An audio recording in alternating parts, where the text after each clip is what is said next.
welcome Joanna, or as most people know you, just another flutist. Hello. Thank you for being on Flute Unscripted. I am very, very happy to be on here. This is really fun. This is Thank like you. yeah, of course. I mean, this is like a crossing of different worlds. I mean, we've worked with you a lot here at Flute Center. Mhm, We've been in partnership with you for a long time, and mhm. usually our flutes are on your YouTube channel, but not one of us. So it feels really cool to kind of mix things up a little bit. I love it. I love it.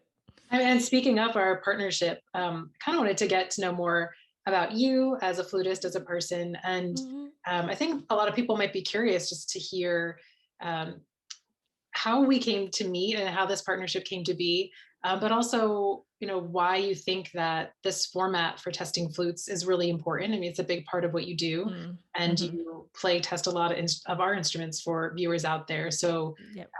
why do you think it's important to, be playing through the flutes and be so candid and open about them? So, I think we'll start with how we met.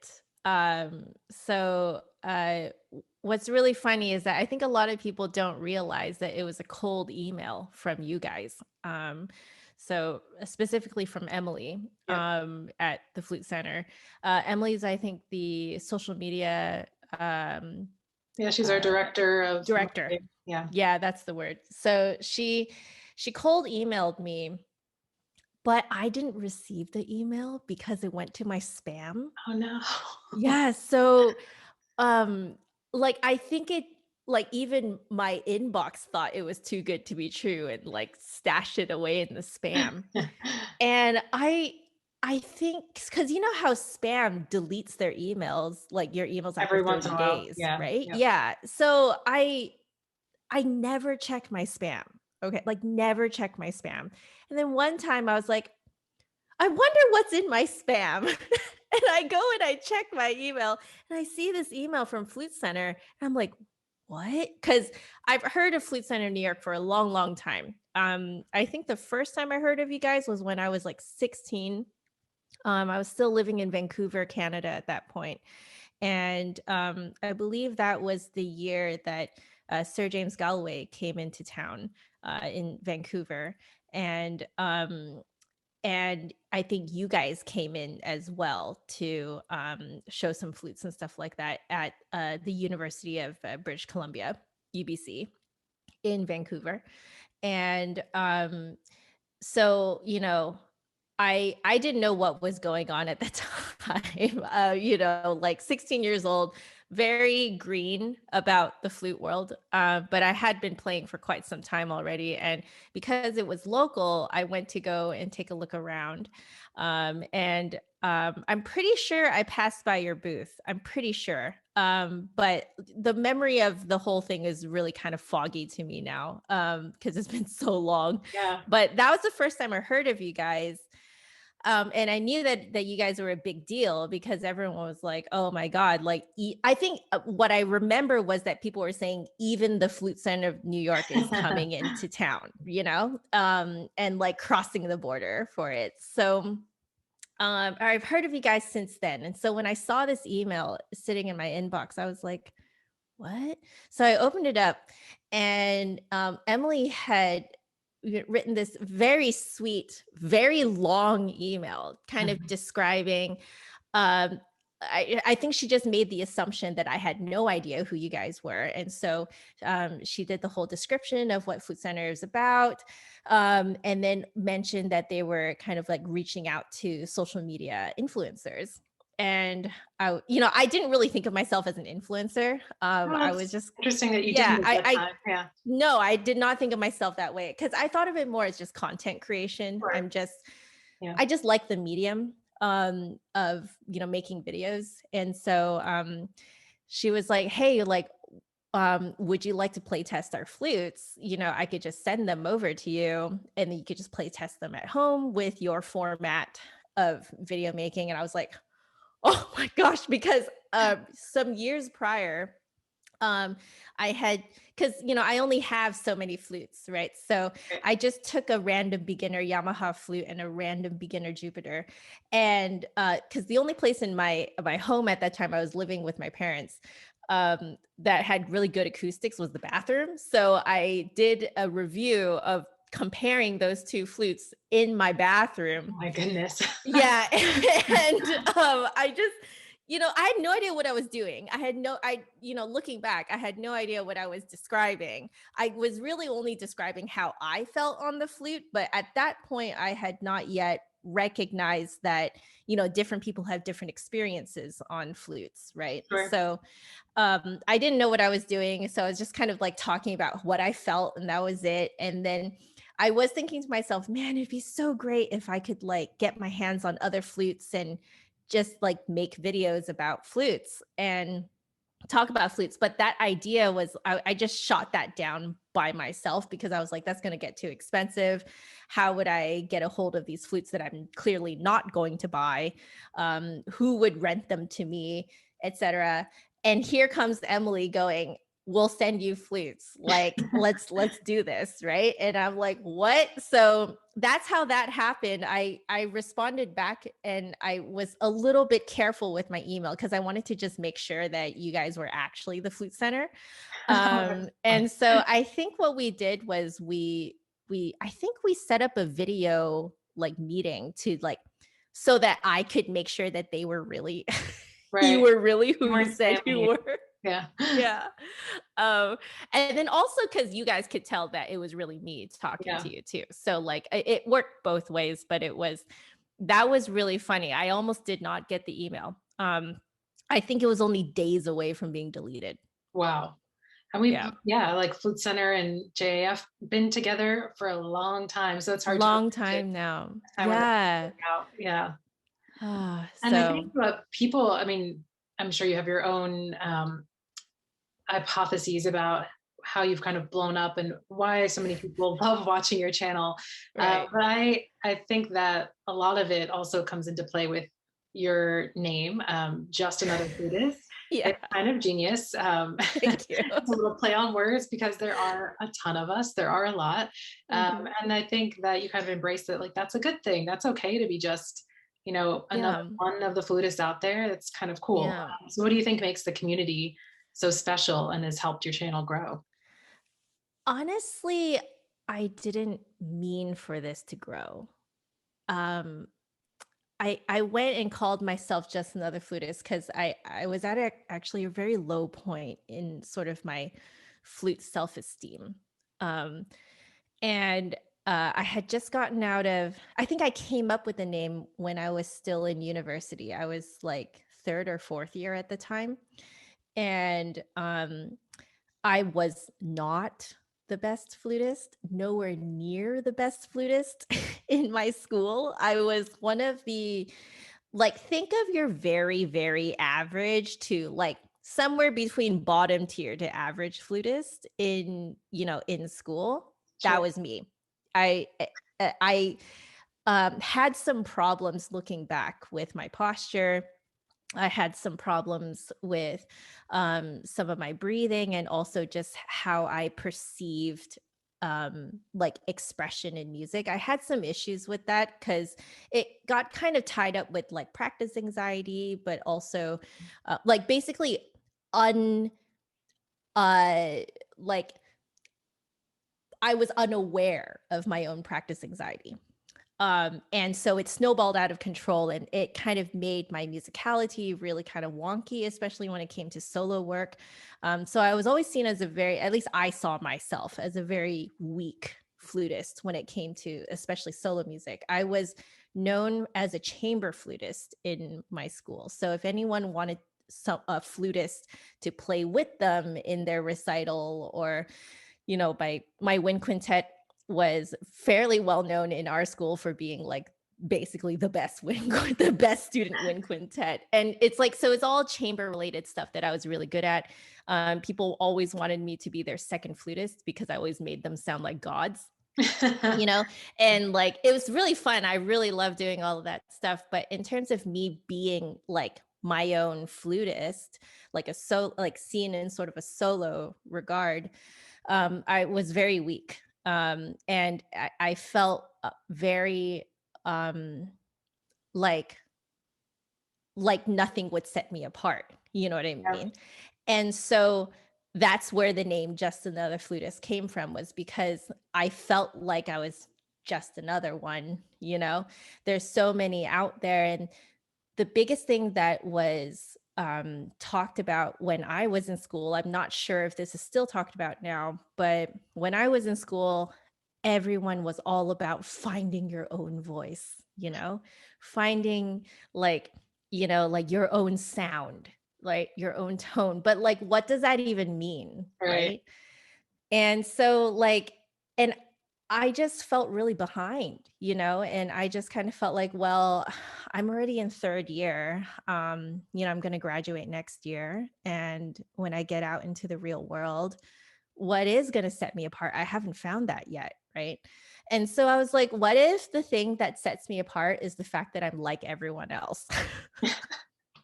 Just Right? embrace it. Yeah. Exactly. Just embrace it, like whatever. Right. Like if Yeah. I can't make myself different, I'll just purposefully be the same as everyone else. So, so I did that, and it was very freeing. Like, just I think calling myself just another flutist was very liberating. I think it's And also, I mean, it's kind of interesting that, Mhm. I mean, I find that happens with a lot of people I talk to here, that Mhm. you would think every artist that I interview and everybody that I meet is so wildly different, but really everyone is who they are. We're all flutists. All Yep. everyone I talk to, I mean, they're brilliant players. They're wonderful, but we're Mhm. just different because we're different people. Like it's not that hard to set yourself apart because you're who you are, Yeah. and everybody is a little bit unique just because we're humans. So I think That's sometimes that's enough. That you don't have to have like a shtick or something yeah. to be a big. Yeah. Yeah. I took out like 3 of my professors for meals after, like, I think it was when I was graduating. So it's likely, I think, was the last month of my 4th year. I took out 3 professors separately to 3 separate meals to, you know, and I just asked them over the meal, like, what do I do now? I'm graduating. What what do I do in the real world, right? Like, and they, all 3 of them separately told me exactly what you just said. They were like, when you get out there, everyone, you like, they're like, you are competent. You're a competent flutist. And that's all. Like, no one cares if, you Yeah. know, like how good you are, as long as you're competent. And, you know, because you're always going to be learning. There's no end to learning, right? And they were like, but the most important thing, they're like, Joanna, people like you. You're likable. You, you're friendly. You're reliable. Um, and they're like, that's what actually matters. Like the fact that you are friendly, that people want to be friends with you, people want to work with you. They're like, Joanna, you'll be fine. And I'm like, what does that mean? What does that mean? Like I wanted like a, You wanted you know, some like a more list of concrete things to answer. do. Yeah. Like go to this Well, place, apply for this job, go do this yeah. internship, go play with these people. Yeah. Yeah, I wanted that, but all 3 of them separately gave me the same answer. And Mm. I was just kind of like, what does that even mean? But I think I think with you guys reaching out to me, I think that proved that they were right, you know, cuz all I did was be myself on Yeah. YouTube, and then you guys found me. So but And how that's did how you that get from happened. starting off? Because you started making videos around like 2010 Yeah. in school and kind of toying with, Mhm. this idea of online content creator. I mean, that wasn't a thing. Um, No, that wasn't. so did you have to kind of be your own champion and just really believe in yourself? Did people think you were a little nuts for some time? Yes, people thought I was nuts, but I had 2 friends who were really in it with me, and then a few other friends who actually got involved in some of the videos that we made. But 2 friends who were like very much believing in what I did. One of them, I is my best friend. Her name is Carrie, and we um, you know, we've had this very insanely parallel lives together. And that was the start of it, was me starting to do this YouTube stuff or this like video stuff. And there was this one moment where like, because at the time I was very, very obsessed, and still am, I guess you could say, obsessed with a lot of the Asian American YouTubers that were very popular at the time. So Michelle Phan for makeup artistry, Wong Fu Productions. I've been watching them actually since before they made it onto YouTube. And I'm actually now their like top tier patron, one of their top tier patrons now, Right. because like they've have been such an insane influence in my content creation. So now that I'm making money, now I'm like, I want to give back. Yeah. So because I basically consumed all of their content for free for the longest time, and I was just like, I can't keep doing this for free forever, So I'm now their patron, but there are a lot of the like more like OG Asian American YouTubers like Niga Higa, who's now a streamer, and there's Kev Jumba, David Choi, Kina Granis. I can keep naming names, but like I was obsessed with their content. And I showed my parents and my brother the content all the time. And then they actually had an intervention where they sat me down like intervention style, and they were like, "Joe, you talk a lot. Have you thought of becoming a YouTuber?" Right? And I was just like, uh like because I never thought that they would Right. allow me to, right? Because Right. just to give people a little bit more context, I'm a pastor's daughter, all right? And most, I would say most pastors probably, especially at that time, would never have wanted their daughter to be online, you know?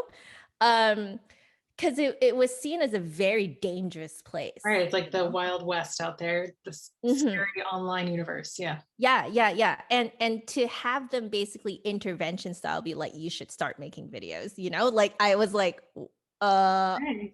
okay. So I, with their blessing, started to just make whatever I wanted. I started out with vlogs. And yeah, in terms of championing my own stuff, I really did have to.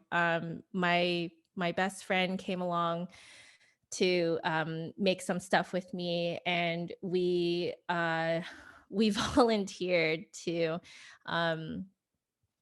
make this like little promo video for like the Summer Music Institute at UBC. And unfortunately, not all of the people that we showed our previous work to, liked it. Some of them straight up said that it made them want to vomit because I didn't have an image stabilizer at the time. Okay, it's like 2010. What do you expect, right? So, and it, but at the same time, there were other people who really liked what we did and thought that what we did was, like they're like, this is the future, And so we definitely had some uphill battles, but others, I would say that the people who really supported me, there was one professor who really, really supported me and supported me very openly. But the other people who supported me kind of supported me more behind the scenes. Like they didn't want to make a huge deal out of it because it was so new. I don't blame them for, for acting that way.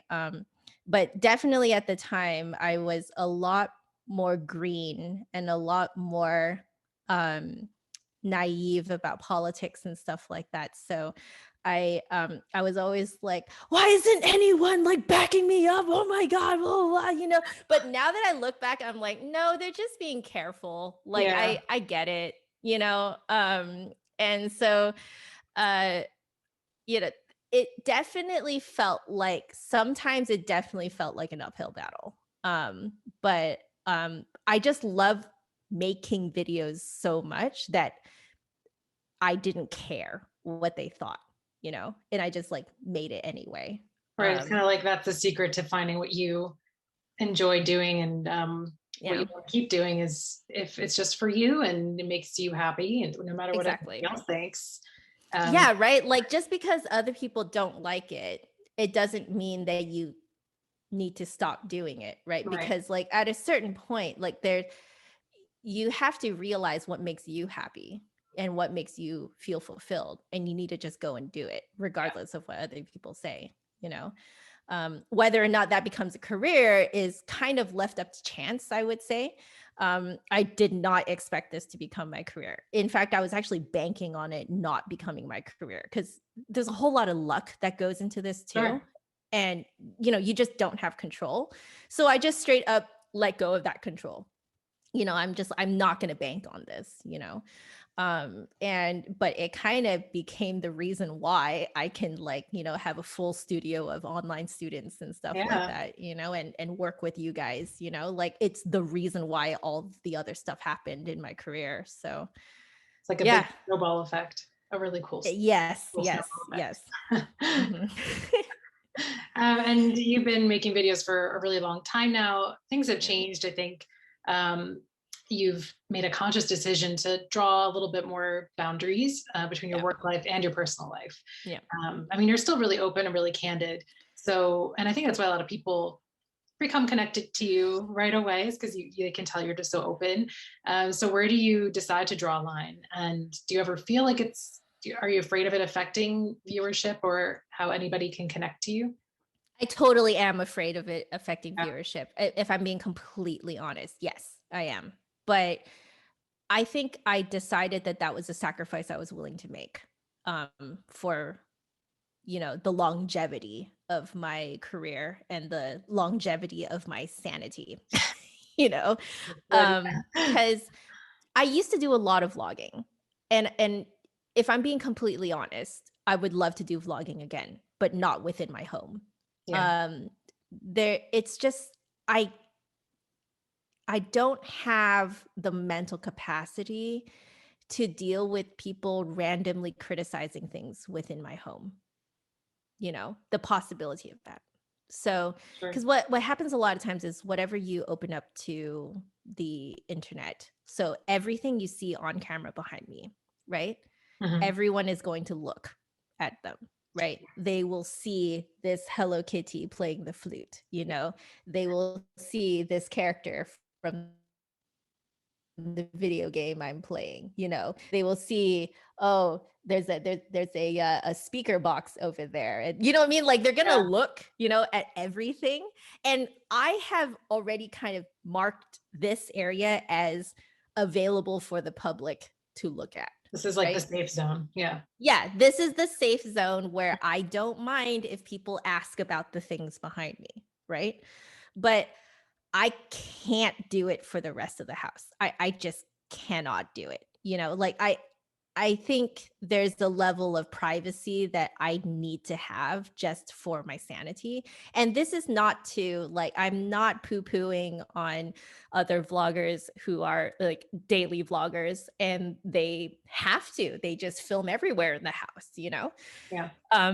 Like I'm not poo-pooing on them. Like that is they apparently have the mental capacity to do Right. It so. works for them. Yeah. It works for them. It's just I realize that I personally cannot do that. And so I have stopped vlogging around the house. It's just I can't do it, you know. Just the thought of people seeing everything in my home Sure.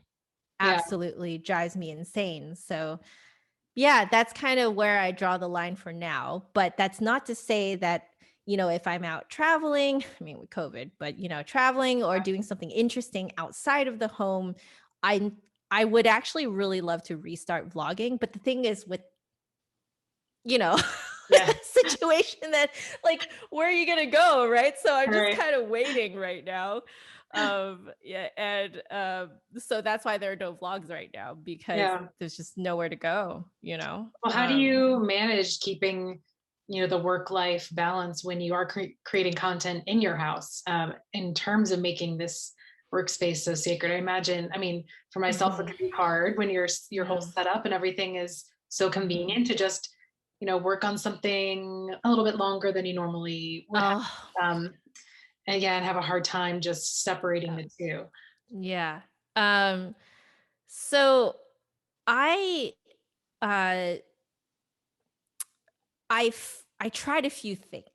So the first thing was, let's make it so that I only work between Monday and Friday. That was the first thing for me. Yeah. Was like, um, you know, I and the reason why this came about was because I met my husband, and he works very typical Monday to Friday job, right?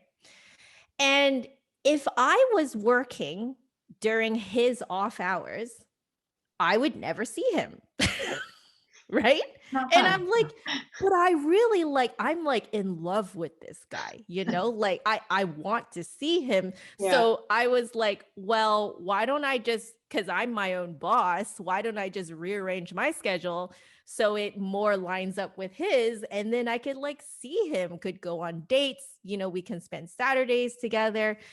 Sundays, cuz we're both Christians, so we go to church and stuff like that. And so like, because Sundays, like, taken up with church, and stuff like that. So we wanted like extra time on like Saturday all day to spend together. So that was the first step. Was I was like, wait a second, like I'm not going to be able to like, nurture this relationship with this guy that I'm like super in love with. Like I'm not letting him get away. You know what I Yeah. mean? Like that's how in love I am with him. So like I'm not letting him get away. I would rather like, reschedule my stuff so that I could see him. Yeah. So that was the first step, was Monday to Friday. And then I, I was still pulling like all-nighters to work on stuff. And my husband, my at the time boyfriend, he was just like you need to get some sleep though, like you're not going to be able to do anything the next day, like why don't you just sleep and then finish it the next day? And I was like, Huh. that makes sense. Like, Yeah. oh, why did I ever think of this? Yeah. So like I started to move towards this idea of like, let's have a hard stop time, right? Yeah. So it's like I can stop earlier, but I can't stop later than this time. So I kind of gave myself a random time of like 7 o'clock. So 7 o'clock is like the absolute latest that I will work till.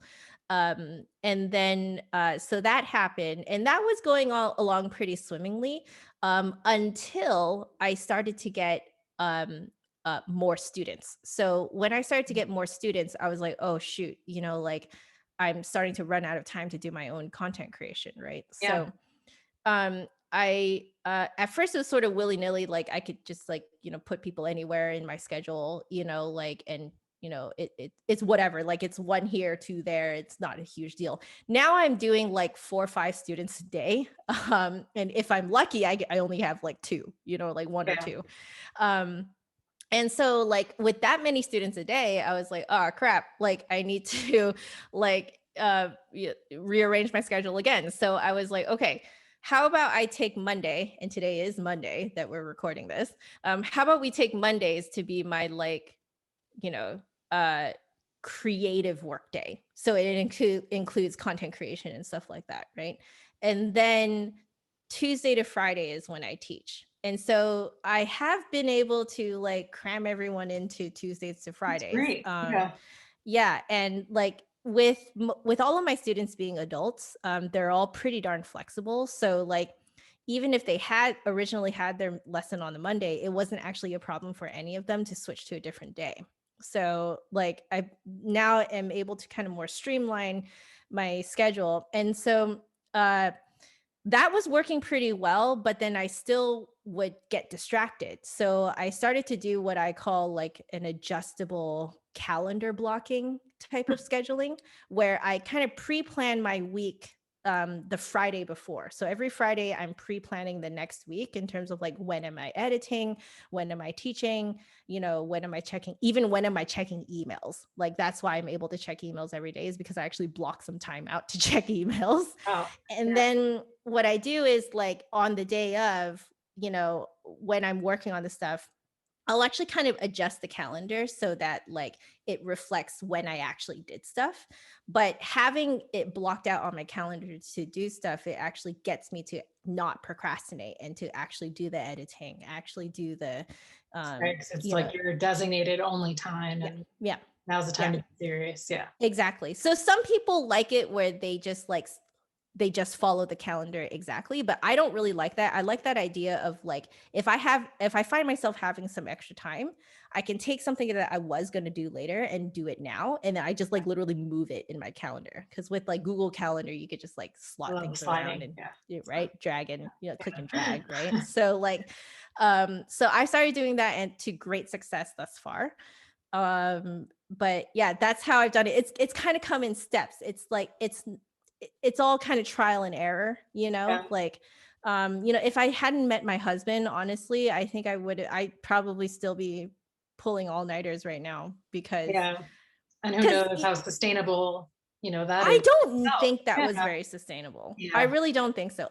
For me, I would say the my true motivation to have boundaries was because I wanted to see my husband. Yeah.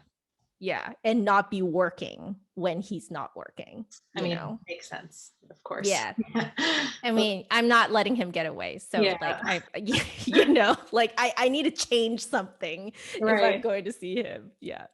I think you probably also developed a system, I bet, for dealing with people critiquing you. You kind of highlighted that a moment ago about, Yeah. being what's in the background, Yeah. something that you're comfortable with. But do you feel like you have some tough skin now for dealing with mean comments or trolls? Is it really fair that people get to say whatever they want online, or do you think ground I rules don't and think it's boundaries fair. are necessary? Yeah. Yeah.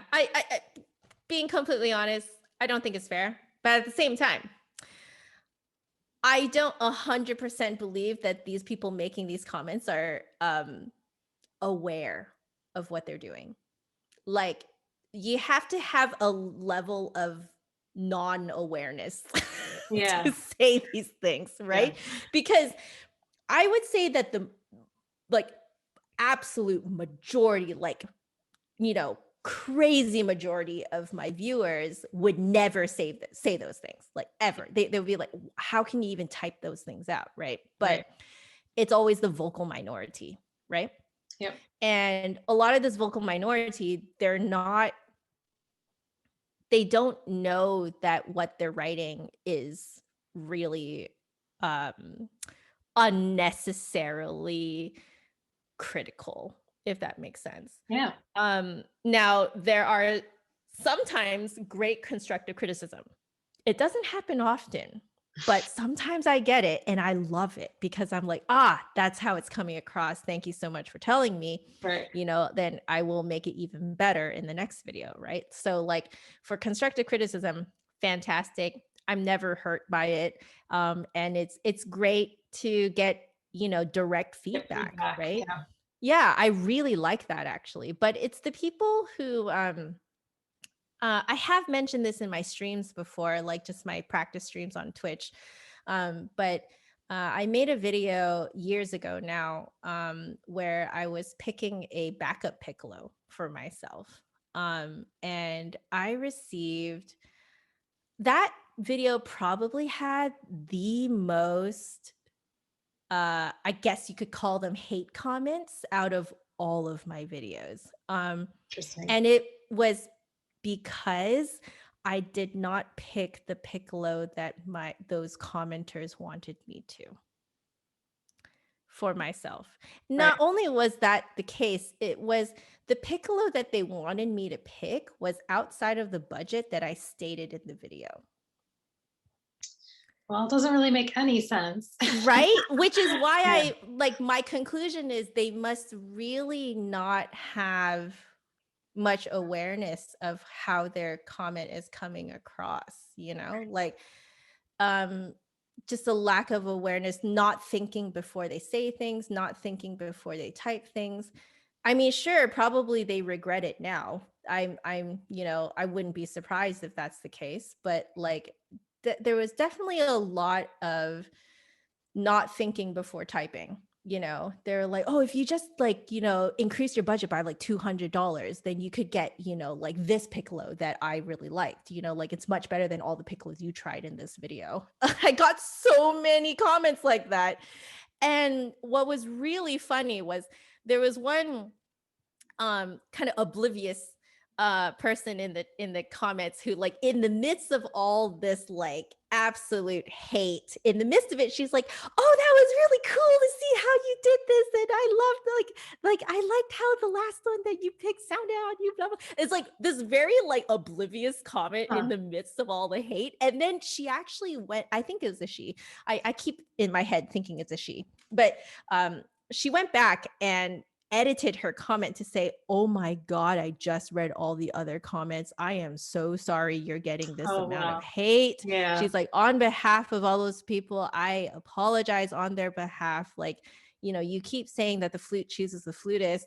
I'm not sure why they didn't think of that. Yeah, how everyone missed that point. Yeah. Yeah. So I'm not sure what happened in that Also, video. it's strange no one can honor, your budget. wish to, your budget and your wish to choose what works for you. I mean, it's a decision. And also, like, I kept saying that this is going to be my backup piccolo, not my like forever piccolo. And so it was, I think it was sort of bad luck. It's every content creator has that one video that for some reason gets a ton of hate for like no reason. Like if I'll bet if I had posted that just on a different day, right, it'd be a totally different response. It might have been a completely different response. It would have been the same video, but completely different response.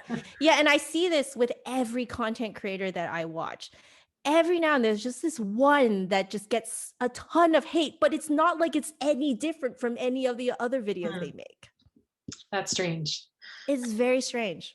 So, like that one really made me kind of step back a little bit, because I was like, okay, I need to figure out how much of this is actually constructive, how much of this is just people piling on, like they're just dogpiling at that point, and like how much like do I make these types of videos again? Right? Like just for my own sanity, do I show people me picking a flute or an instrument for myself again?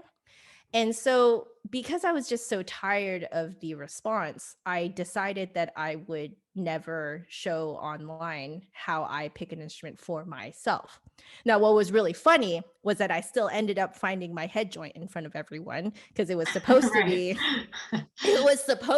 a Flute Center review. Yeah, and you found it anyway. And I found it like there, and like everyone was like freaking out in the chat because they could see how I was responding to it, and everyone was just like, never heard you sound like that before. And like two of my students actually went back to the stream and they like zoomed in on my eyeballs the moment that I played my to-be new head joint, and they said that my eyes dilated like when I tried that. Yeah. And that's so special. You might be like one of the only people out there that has this video in the archive for all time of you just like spontaneously finding the moment. It's like the first moment. Yeah. And like I think originally I wanted that to capture that moment in that piccolo video earlier. But I think there was something very different about having it happen by accident. And when it happens by accident, it's like you can't fake that type of reaction, like people know for a fact that this is happening live, it was a live stream. So I think that was like the other reason that kind of like pushed me towards this live stream format, was because I wanted people to know that I was truly not faking it behind the camera, you Yeah. know? Like, that was my personal criticism of my flute reviews from before. They're good. However, I was like, I want it to be even more real than this. Like, I Yeah. want people to see me actively figuring these flutes out, right? Right. Your first That reaction. Yeah, that does mean that the live streams have to be quite a bit longer than filming. So my live streams will very typically go like 2 hours, 3 hours, Wow. because like you're getting all of the real action, right? Yeah. And I got a lot of hate in the beginning for that too, because I had a lot of viewers going like, you can't expect us to sit here for 2-3 hours just watching you try flutes. I got so many of those too. Yeah. But I was just like, one, you can watch it in segments. It's going to be archived afterwards. Right. And two, the reason why it's so long, a large part of it is because I know that different people are watching in different time zones. Right. At You the have very to do least, what's like right. maybe Yeah. you can catch 15 minutes of me live and I could say hi to you, Right. personally, right? Like that's kind of the point of having a live stream go so long, is so that different people can catch you, right? Yeah. And like they did get that because they were coming straight from my previous videos that were all pre-filmed and pre-edited. And so I got a lot of like of people who misunderstood the medium of a live stream. Um, but on the flip side, I would say that a lot of people now prefer my live streams because they find me to be more real in the Yeah. live streams than in the pre-filmed stuff, because I start to put on my presentation voice, Well, yeah, like, I think we all tend to do that a little. So, yeah, I right? don't blame you for that. Yeah. And the thing is, I think it's almost like my viewers got addicted to my like real self. And Yeah. so Yeah. when they see my presentation self, they're like, okay, that's nice, but that's not like 100% Joanna, you know? Yeah. There's like a hunger for authenticity, especially now, I think. So Yeah, I think I you're think so. And so like I really enjoy my audience now. I would say I enjoy my audience more now than before. And it's because I can be 100% myself. I don't have to hide anything. And like, even when I'm practicing and making mistakes, like the point of me practicing online is to show people me working through my yeah. mistakes and stuff like that, right? Like it's very freeing. It's so liberating. It's almost as liberating as when I like gave myself the name Just Another Flutist, Yeah. like I don't have to pretend. I think that's the thing, is I don't have to pretend to be someone that I'm not, you know? Where do you, I mean, you talked about having a ton of students. I know you're really active with teaching and you're Yeah. busy. So where do you keep getting your inspiration from? Who's out there these days that is really exciting to you that you like to watch? Well, if I'm being completely frank, the people that I watch are not really within the music community. So my husband and I and our friends, we're all playing like the newest big video game, which is Genshin Impact, which by the way has amazing music. So please go and Mhm. just listen to the original soundtrack. It's available for free on YouTube. um but it's really amazing because in terms of like the music, um they are uh so there's different regions that are opening up in this world, and they're sort of based on different continents in our world here. So they have one that's based on Europe, they have one that's based on China, and they have one that's based on Japan, or feudal Japan for now. And what the composer has done is hired like the London Phil to do the one for Europe, hired I think it's Shanghai Symphony, and a lot of traditional Chinese instrumentalists, and for the one based on China, and then they hired Tokyo Phil and a bunch of other um, like traditional Japanese instrumentalists as well to do the feudal Japan. And it's Oh my God. It's amazing. Plus there's a Yeah. lot of flute. This composer loves the flute, let me tell you. So for all you flutists, because it's all you flutists out there listening to this, just listen to the soundtrack or play the game and just walk around. Like you'll hear so much flute. It's just, oh my God, this guy's amazing. But anyway, we actually watch a lot of content creators surrounding Genshin Impact. And um, I think what we love the most about them is they always try to find something new and fun and challenging that will be hilarious for their viewers to watch, right? So they'll actually create challenges for themselves that aren't even like the game hasn't even really presented this to be a challenge. They just create a challenge for themselves, right? And I find myself doing the same thing, right, for my content. So I stream on Twitch my practice sessions. And what I did was take the Eber concerto and I was like, I can't play this right now. So, I'm just You didn't pick making an this easy one. challenge. Yeah. Yeah, right? Like I can't play this. Yeah. I like my fingers literally can't move fast enough to play this. So I'm going to figure out how to make my fingers move fast enough in front of you guys.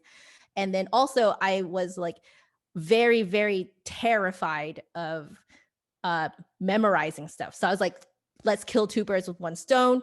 Let's also memorize it. So like, I want people to watch a person who struggles technically and also who struggles with memorizing doing those two things on like the hardest flute concerto to date yet, right? So like it makes great content because I can't get more real than that right there. yeah, right, because like I have to talk through my thoughts and my frustrations and I have to like talk through like if this is happening, let's try something else to counteract it, like so I ended up tweaking my posture like 3 times in a single year to be able to play the Eber at speed. So I can do it now, but it took a long time, but it made for some great content. People love tuning in to see my progress and to see what I've discovered. Other people tuned in who have performed the Eber before. So I had multiple people giving me tips too. So chat basically taught me how to play Eber. Wow. Like, yeah, pretty powerful. It's fantastic. It became a group project. It kind of turned the chat into this like wholesome, nerdy, community that people just love just being wholesomely nerdy, Right. Yeah. There's no like trying to one up each other or anything like that. Everyone is just celebrating each other and being very curious about what other people know, so like it was a complete accident. I didn't mean for that type of community to kind of like form itself. They actually formed their own Discord server so they could talk to each other when I'm not online. So they're all friends now. Yeah. Like they're all legit friends. Hopefully it's insane. Each other through the Eber next. Yeah, right? Yeah. Like some of them are actually starting to like practice the Eber for themselves. That's great. That's awesome. Yeah. I didn't like mean for any of that to happen. It just kind of happened organically. But yeah, like that's the kind of like content that we like to watch. We like to watch content where people like get really creative about like creating challenges for themselves and just seeing if they can do it, right? Because that's kind of where their genius comes out. That you can see their genius really shining through. When they do that kind of stuff to themselves. It's like self-inflicted pain, but it's very fun to watch. It's interesting. I mean, like now we're wrapping up to the end of our talk, but I feel like we've kind of come full circle with this whole idea of projects and kind of ideas and your voice and what you're meant to do happening organically and just going along with what feels right, and then everything just kind of working out. So I love it. Yeah, I call it riding the waves of opportunity because like it really is like you're just riding on top of what life throws at you, like sometimes we might have a dream, but sometimes that dream doesn't go quite the way we want it to. But if you ride the waves, it might go in a way that you never in your wildest dreams would have ever dreamed of, you know? Like I never in my wildest dreams would have thought that I would be able to work with you guys, you know? Yeah. And but you know, you just ride the wave and you check your spam. Check. I love that. Ride the wave and check your spam. Yeah. Well, thank you again so much Of for your course. time and for chatting with me. It Yeah. was really lovely. It was so lovely. Thank you for having me on. This was so fun. Thank you, Joanna. Have a nice day. All right, you too. Bye. Bye.